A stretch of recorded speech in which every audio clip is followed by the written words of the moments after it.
Yo soy de los que piensan que Carlos Rangel es el pensador más importante de América Latina. Hay muchísimos ensayistas, filósofos, mexicanos, argentinos, uruguayos, pero la mayoría, la inmensa mayoría de ellos obedecen a una constante, y es que son en el fondo siempre defensores del autoritarismo. Nosotros leemos los grandes pensadores mexicanos, a Leopoldo, suramericanos,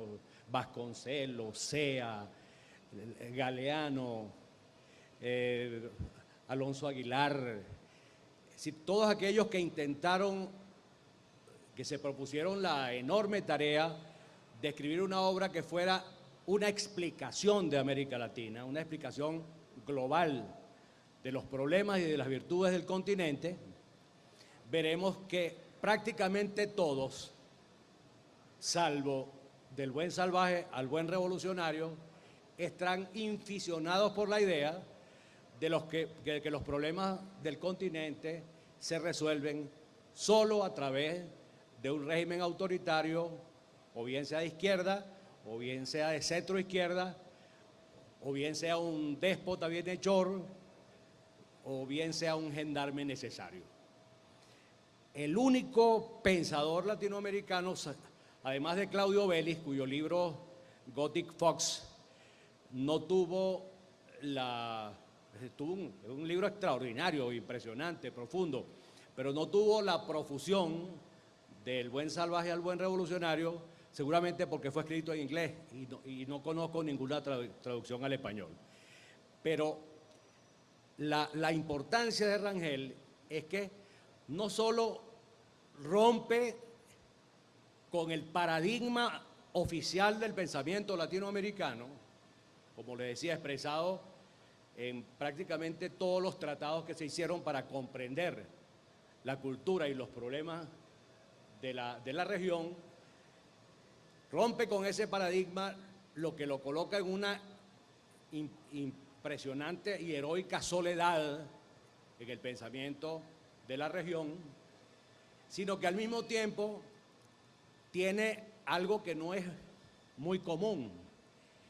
que es el coraje para enfrentar las consecuencias de lo que decía y de lo que pensaba. Si Carlos Rangel decía lo que en aquel momento sonaba hereje, incluso su libro lo quemaron no solamente en la Universidad Central de Venezuela, sino en varios lugares del continente, creo que en Brasil y en Uruguay. Pero no solamente lo pensaba, sino que al mismo tiempo lo planteaba día a día en su oficio como periodista y como difusor de ideas a través de los medios de comunicación. Es decir, la presencia de Carlos en los medios era permanentemente un desafío contra el pensamiento que él rechazaba. Es decir, no solo fue un clarividente desde el punto de vista intelectual, que como les digo, rompió con un paradigma que tenía más de 100 años, que consiste en eso que Trino describió, en atribuirle los problemas de América Latina a las maldades de este mundo, que son cosas correlativas. Siempre la culpa de nuestros males es de otros, nunca hemos tenido, según nuestros pensadores, según nuestros espejos, la mínima humildad de vernos a nosotros mismos y saber qué, o de tratar de determinar qué es lo que hemos hecho mal. Bueno, Rangel rompe con ese paradigma, le arroja en la cara al estamento intelectual latinoamericano que no podíamos seguir en esa miserable fe de acusar a los Estados Unidos o a Europa o a los países desarrollados por nuestras desgracias, sino que debíamos asumir nuestros errores y ver por qué lo que vivimos, lo que nos falta, lo que dejamos de tener, ha sido por consecuencia de nuestros errores y no por los errores de otros. Y al mismo tiempo que hizo esa ruptura de paradigma, no le faltó ni un minuto el coraje para defenderlo a través de los medios de comunicación, para enfrentarse con los partidos políticos, pero enfrentarse también de una manera que revela su extraordinario talento. Y es que él sabía que no existe libertad sin democracia.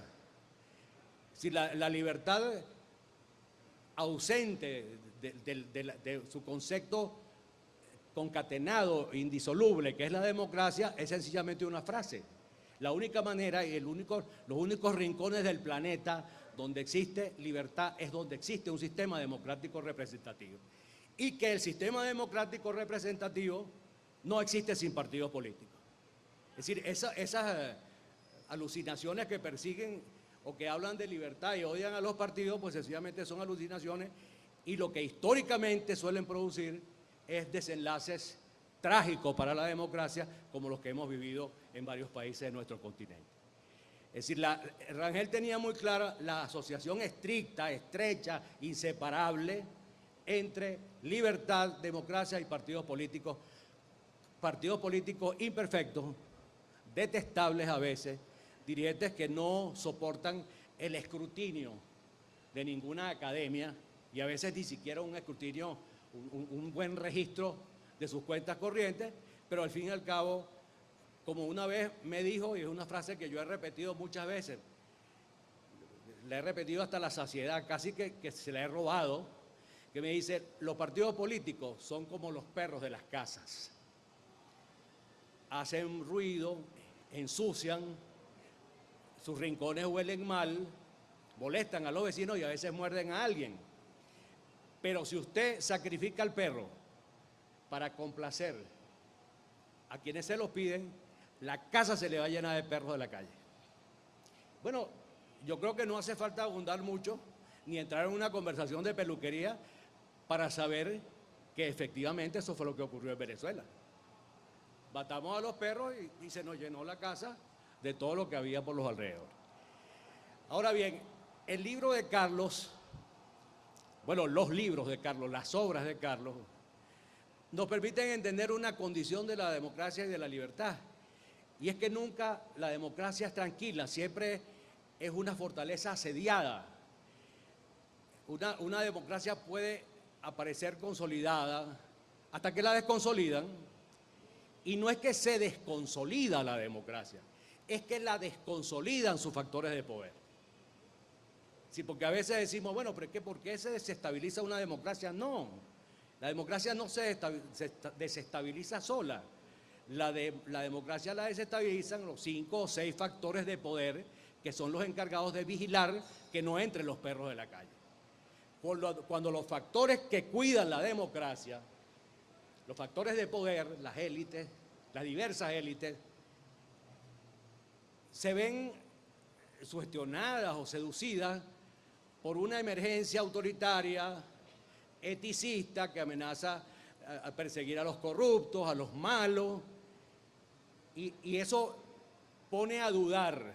a las élites sobre la pertinencia y la necesidad de la democracia con todos sus defectos. En ese momento la democracia se empieza a desconsolidar. Y eso es algo que Carlos Rangel nos enseñó permanentemente y nos lo dice en sus obras. La democracia siempre está amenazada, y en el libro Del buen salvaje al buen revolucionario vemos como lo que ha vivido América Latina durante el siglo XX ha sido permanentemente el asedio de fuerzas oscuras contra la posibilidad de la consolidación de los sistemas democráticos representativos. Al principio, durante toda la etapa que llega hasta 1959, la gran amenaza a la vida civilizada, a la democracia representativa, a la democracia de partidos políticos, constituyó ese interesantísimo movimiento que se llama el populismo y que tuvo unos caudillos electrizantes, mágicos, que además tú te pones a estudiarlos y terminas también seducido por ellos, como es el caso de Getúlio Vargas en el Brasil, que marca la historia de ese país desde el año 1932, pasando luego por Perón, que llega al poder en el año 1946, se prolonga hasta 1955, año en que clausura prácticamente Argentina como país progresivo, país que superaba sus problemas, que no solamente eso, sino que para los años 50 estaba considerada la potencia rival de los Estados Unidos. En aquel entonces la producción de alimentos de Argentina suplía las potencias industrializadas. Y se consideraba que al final del camino la gran confrontación por el liderazgo mundial iba a ser entre los Estados Unidos y Argentina. Pues bien, Perón, aquel caudillo mágico que reunía millones de personas en la Plaza de Mayo, que enloquecía al público con sus discursos, que puso en jaque las libertades que Argentina había cocinado y fraguado a lo largo de muchísimos años,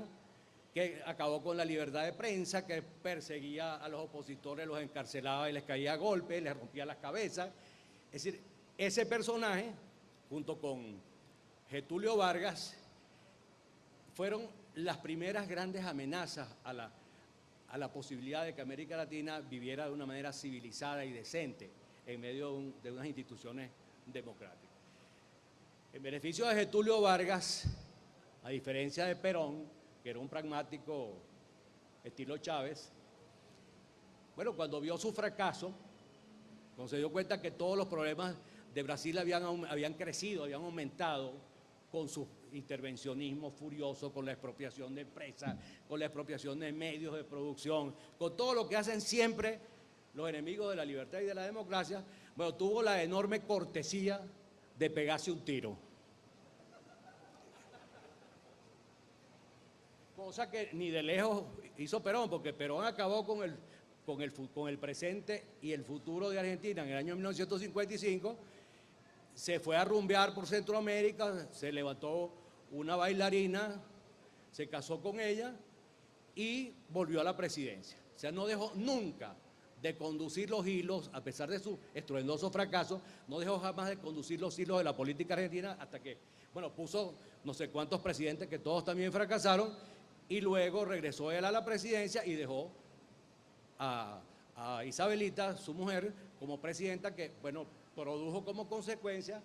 una secuencia de golpes militares y de desastres que han hecho que todavía Argentina no se recupere de la presencia de Perón. Bueno, esa fue la primera etapa de la crisis y del estremecimiento de la vida civilizada en el continente. Luego, cuando ya se creía que había pasado la ola, en 1959 llega Fidel Castro al poder con el Che Guevara. Bueno, y entonces, si bien los movimientos populistas habían tenido unas relaciones muy tensas con los comunistas, no olvidemos que siempre en la oposición a Getúlio Vargas y en la oposición a Perón estuvieron los comunistas y los socialistas. Ellos nunca se incorporaron a los gobiernos de ese signo. Bueno, a partir de 1959 los comunistas dijeron, bueno, llegó la nuestra. Porque si algo tiene la Revolución Cubana es haber demostrado al mundo la posibilidad de la revolución marxista, otra vez, y en América Latina. Bueno, entonces a partir de ahí el asedio es otro, el asedio es el de los guerrilleros, todos los partidos latinoamericanos divididos por movimientos guerrilleros, los estados sacudidos por grupos terroristas, por grupos armados. Y, por cierto, gracias a otro venezolano de esos que nunca viviremos suficiente para agradecerle lo que hizo por nosotros, que es Rómulo Betancourt. Bueno, Rómulo Betancourt se dio el gusto de aplastar a Fidel Castro y además de echarlo vergonzosamente de la OEA por unanimidad. Entonces, gracias a esos dos personajes, por cierto, que tenían unas excelentes relaciones, Rangel y Betancourt, nosotros pudimos respirar y conocer el aire democrático. Bueno, sigue la película desde que se me termina el tiempo y fracasa las guerrillas, se hunden, durante los años 70 se dan las últimas de sus expresiones y aparece un nuevo fenómeno que se llamó el socialismo militar, que aparece con el famoso golpe de Velasco Alvarado en 1968 en Perú, que continúa con el golpe de Torrijos en Panamá, el golpe de Juan José Torres en Bolivia. Entonces se inicia otra etapa de esperanzas que terminan, como siempre, en horrorosos fracasos. Y terminaron todos esos, hasta en 1989, que sacan los gringos a Noriega del poder, todas estas experiencias volvieron a demostrar que esa es la manera incorrecta de enfrentar cualquiera de los problemas que se le presentan a una sociedad. Bueno, cuando yo pensábamos que estábamos tranquilos, Bueno, está bien, se acabó el socialismo militar, se acabó el efecto de la Revolución Cubana, se acabaron los populistas. Bueno, ocurre que un paisano mío se le ocurre ganar las elecciones en el año 1998. Bueno, y entonces el comunismo, que era como Drácula, estaba en un ataúd con una estaca clavada en el pecho, que se la clavaron Gorbachev, Reagan, el Papa, con la boca llena de ajo, la cabeza cortada. Por esos milagros de la política revive el comunismo ahora con una nueva forma que se había discutido en el famoso foro de Sao Paulo, que es abandonar el lenguaje dictatorial, totalitario, marxista, y sustituirlo por un lenguaje hiperdemocrático. Y entonces era eso que se llama la democracia. Somos democráticos, pero además democráticos de verdad, no esos democráticos formales, liberales que andan por ahí, democráticos protagónicos para el pueblo, participativos, democracia económica. Bueno, y con ese lenguaje se llenó América Latina otra vez de esa especie de virus, de esa especie de chikungunya, de la que poco a poco las defensas orgánicas han venido reaccionando, y el año pasado y se han dado algunas manifestaciones que nos permiten ser optimistas.